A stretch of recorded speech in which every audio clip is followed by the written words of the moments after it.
Veteran speaks out after job at VA terminated amid DOGE purge. A military veteran and former employee at the Department of Veterans Affairs, VA, is speaking out after being unexpectedly terminated from their position in what they are calling the DOGE purge.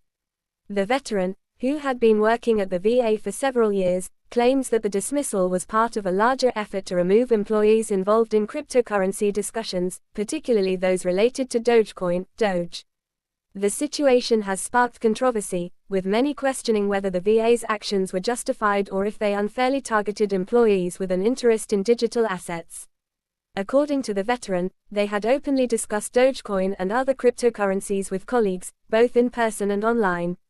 They even used Doge as an example in financial literacy discussions, believing it could be a useful tool to educate veterans on modern investing trends. However, they claim that management began cracking down on such conversations, viewing them as a distraction from official duties. The veteran alleges that their interest in cryptocurrency was used as a pretext for their termination, despite having an otherwise strong performance record. The term, DOGE purge, reportedly refers to a recent internal effort at the VA to eliminate employees who were engaged in cryptocurrency-related activities. While the VA has not officially confirmed this term, multiple former employees have come forward with similar stories, suggesting that a targeted crackdown was taking place. Some believe this is part of a broader federal policy shift regarding digital assets, as regulatory bodies increase scrutiny on cryptocurrency use in government spaces. The veteran argues that their termination was unjust and that the discussions about Dogecoin had no negative impact on their work performance. They insist that they never promoted cryptocurrency in an inappropriate manner or conducted transactions on government time. Supporters of the veteran argue that discussing financial tools, including cryptocurrencies, should not be grounds for termination, especially when such discussions were not officially prohibited.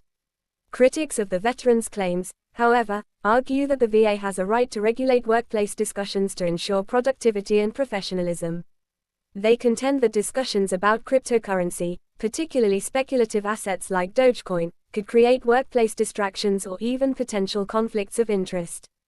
Some believe that the veteran may have violated internal policies, even if unintentionally, and that the VA was within its rights to take action. In response to the situation, the veteran has considered taking legal action against the VA for wrongful termination. They believe that the dismissal was based on personal bias rather than legitimate workplace concerns. Some legal experts suggest that if the veteran can prove their interest in Dogecoin was not affecting the job performance, they may have a case. However, the VA has not commented on specific employee matters, citing privacy regulations. The incident has also drawn attention from the broader cryptocurrency community, with many seeing it as an example of ongoing institutional resistance to digital assets. Some crypto advocates argue that the government is overly cautious when it comes to cryptocurrency discussions and that this case highlights the need for clearer policies regarding financial discussions in the workplace. They worry that punishing employees for simply talking about crypto sets a dangerous precedent. Meanwhile, some veterans advocacy groups have expressed concern over the VA's actions, arguing that removing employees for such reasons could discourage innovation and open discussion in the workplace. They emphasize that financial literacy, including discussions on modern investment options like cryptocurrency, should be encouraged rather than suppressed, as long as they do not interfere with job duties. As the case gains attention, lawmakers and policymakers may be forced to address the issue of cryptocurrency discussions in government workplaces. If more employees come forward with similar experiences, it could prompt an internal review of VA policies and potentially lead to clearer guidelines on what is and is not acceptable in terms of financial discussions among employees. For now, the veteran remains vocal about their experience, using social media and other platforms to raise awareness about what they see as an unfair termination.